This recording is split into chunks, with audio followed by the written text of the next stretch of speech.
Governor Shah साहब अस्सलाम वालेकुम और बहुत बहुत मुबारक हो सर आपको, आप मावन खुसूसी बराए कानून बन गए हैं पंजाब में।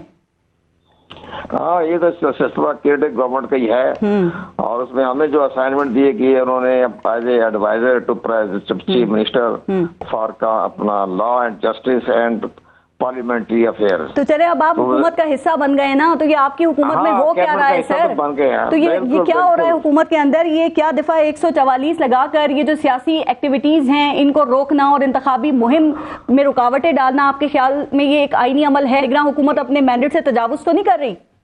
नहीं, ये दरअसल जब भी किसी को अपना होता है मामले हुकूमत का जो होता है निगरान हुकूमत, उन्हें अपने सूबे की लॉ एंड ऑर्डर की सूरत हाल को भी देखना होता है जी। अगर लेकिन जब उन्हें महसूस किया तो उन्हें इमीडिएटली फौरी तरह उठा भी ली। ये बड़ी नई अनोखी बात भी, मिसाली बात भी है कि जब जरूरत महसूस नहीं तो उन्होंने उसको उसी में उठा भी ली। बाकी सूबों में तो 3-3, 4-4 महीने लगी रहती है। अपने ये 144। लेकिन बात ये है कि ये क्यों लगाई गई थी, जरूरत क्यों महसूस की गई, और क्या ये निगरान सीएम पंजाब उनके हुक्म पे ही लगाई गई थी? जाहिर है किसी ना किसी ने तो हुक्म दिया होगा ना, और फिर जाहिर है पीटीआई ने उसको मुस्तरद करना था, उन्होंने अपनी रैली निकालनी थी और वही सब कुछ होना था। बस बदकिस्मती से जो हुआ बुध को लाहौर में सूबाई हुकूमत को होती है अपने खुद अपने उनके पास इख्तियारात होते हैं और निगरान हुकूमत को भी आईनी तौर पर मुकम्मल इख्तियारात हासिल है। उन्हें ज़ाहिर है कि अपनी एजेंसियों के जरिए या किसी जगह से खास कोई खबर ऐसी मिली होगी जिससे उन्हें अंदाजा होगा कि शायद लॉ एंड ऑर्डर की सूरत खराब ना हो जाए। वोमेन मार्च का भी हो रहा था, तमाम चीज देखते हुए उन्होंने 144 लगी, उसका जो रिएक्शन आया तो बाद में उठा भी ली। ठीक। तो ये तो बहरहाल इधर हुकूमत का अपना ही तरीका होता है, लेकिन सबसे बड़ी अहम बात यह है कि जो इलेक्शन कमीशन ऑफ पाकिस्तान ने इनको बुलाया है वजीर आला पंजाब को 14 मार्च को, तो वहाँ ये पंजाब की सारी सूरत हाल से चीफ इलेक्शन कमिश्नर और इलेक्शन कमीशन को ये बाकायदा उनको ब्रीफिंग देंगे। तो ये भी एक बड़ी आईनी और कानूनी पोजीशन होगी। ठीक। और इलेक्शन कमीशन पाकिस्तान भी सुप्रीम कोर्ट ऑफ पाकिस्तान की हदायत की रोशनी में, फैसले की रोशनी में तमाम स्टेक होल्डर से मशावरत कर रहा है। ठीक। और उनके मशावरत करने के बाद वो अपना फैसला सुना देंगे कि भी। लेकिन साथ साथ तमाम सूबे भर में कल से कागजात नामजदगी का सिलसिला शुरू हो गया है। सर, आपको जाती तौर पे यकीन है कि जो शेड्यूल जारी हुआ है उसके मुताबिक अप्रैल 30 को इलेक्शंस हो जाएंगे? चूंकि बहुत से खदशात हैं, सवालात हैं, अभी भी यही कहा जा रहा है कि शायद इलेक्शंस नहीं हो पाएंगे। आप क्या कहते हैं? चूंकि खुफिया जो एजेंसी की रिपोर्ट है वो भी आपके सामने है, वो कह रहे हैं सिक्योरिटी के खदशात हैं, इन तारीखों में इलेक्शन नहीं हो सकते। फिर इलेक्शन कमीशन को वजारत खजाना ने फंड्स देने से भी मना किए हैं, तो इलेक्शन हो सकेंगे? क्या लगता है आपको? इलेक्शन कमीशन बड़ा पावरफुल है इस वक्त। ये 90 जो मैं हमेशा कहता हूँ कि मौजूदा इलेक्शन कमीशन जो है ये 2018 का इलेक्शन कमीशन नहीं है। इन्हें उनको जो आइन और कानून ने जो इख्तियारात दिए हुए हैं, आइन के आर्टिकल 218 के तहत, 220 के तहत, 237 के तहत, ये अपने तमाम इख्तियारात को बरोए कार लाकर अपना फैसला करेंगे। और इसमें तमाम मशावरत हो गई है। अब मशावरत 14 मार्च को 3 मशावरतें कर रही है। पंजाब के चीफ मिनिस्टर के साथ खैबर पख्तूनख्वा को गवर्नर को तलब किया है कि आपका काम सिर्फ तारीख देना है, लॉ एंड ऑर्डर की सूरत हाल को कंट्रोल करना सूबाई हुकूमत की जिम्मेदारी है। ठीक है। और इसके बाद साथ इसका साथ बड़ी अहम जो मुलाकात है जिस पर हमारी नजरें लगी हुई है, वो उन्होंने कहा डायरेक्टर जनरल मिलिट्री ऑपरेशन को बुलाया है। ठीक है सर। तो ये एक बड़ी इंपॉर्टेंट बात होगी। इन्होंने तकरीबन को 3.5 लाख जो है वो एहलकार चाहिए सिक्योरिटी के।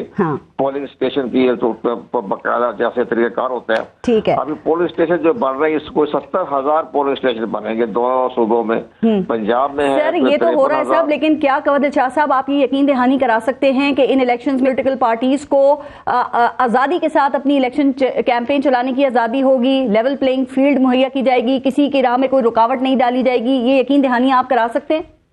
नहीं, हमारी जो कानून आयन के मुताबिक तो सुबह पंजाब में तो कोई ऐसी कोई सूरत हाल पैदा नहीं होगी। कल भी इमरान खान साहब रैली निकाल रहे हैं। फिलहाल हमारी इतला के मुताबिक तो कोई ऐसी रुकावट नहीं पेश आएगी।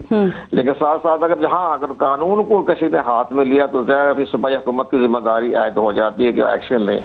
लेकिन अगर पुरअमन तरीके से जा रहे हैं इलेक्शन, एक और बड़ी अहम बात मैं आपको बताता हूँ, इलेक्शन अभी जो हो रही है पॉलिटिकल रैली हम कह सकते हैं। इलेक्शन की जो इंतखाबी जो रैली है, इंतखाबी जुलूस है, वो 6 अप्रैल से शुरू होंगे कानून के मुताबिक। जो हमारा सर, ये इंतखाबात क्यों रखे हैं जब इजाजत नहीं दी जा सकती इंतखाबी रैली निकालने की? जो कि अभी तक की जो इतलात हैं उसके इमरान खान को कल की रैली निकालने की भी इजाजत नहीं दी गई है, डीसी ने मना कर दिया है। आप कहते हैं एक तरफ पीएसएल है, फिर अगर 8 तारीख की बात करो तो कह रहे हैं एक तरफ औरत मार्च था, दूसरी तरफ हया मार्च था।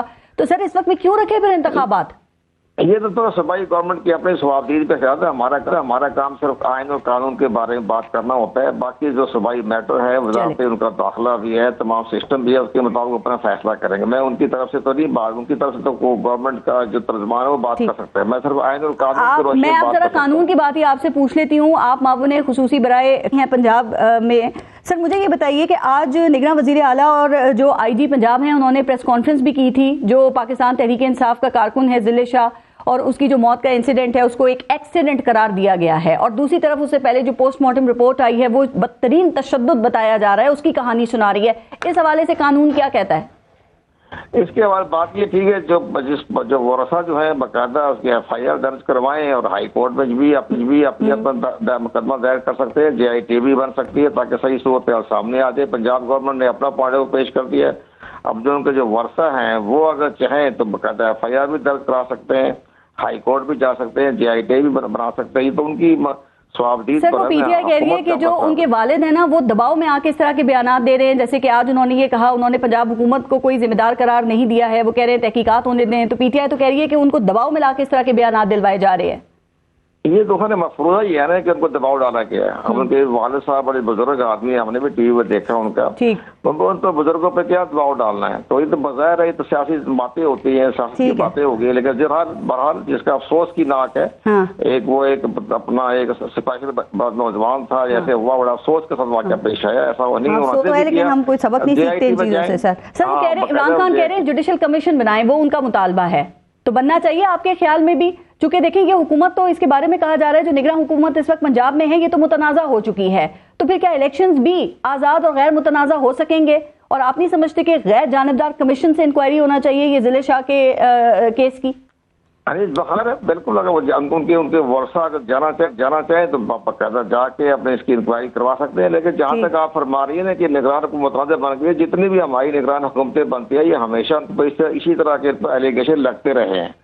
یہ 2013 میں جو نگران حکومت بنی تھی, رجب سیٹھی صاحب تھے, اس پر طرح کی اس طرح کی باتیں ہو رہی تھی. اسی 2018 میں جب بنی تھی نگران حکومت, اس پر بھی باقی پارٹی نے اعتراضات کیے تھے. یہ تو ہمیشہ طریقہ کار ہوتا ہے, دباؤ ڈالنا طریقہ ہوتا ہے. یہ سیاست. سر عمران خان کہہ رہے ہیں جو سی ایم پنجاب ہے نا ان کے اندر ہمارے حوالے سے زہر بھرا ہوا ہے, تو وہ اس لیے کہہ رہے ہیں کہ متنازع ہیں اور ان کا نام بھی نون لیگ کی طرف سے دیا گیا تھا, اور اس لیے نون لیگ اب تک کھل کے مذمت بھی نہیں کر سکی جو بدھ کے واقعہ ہے اس کے اوپر.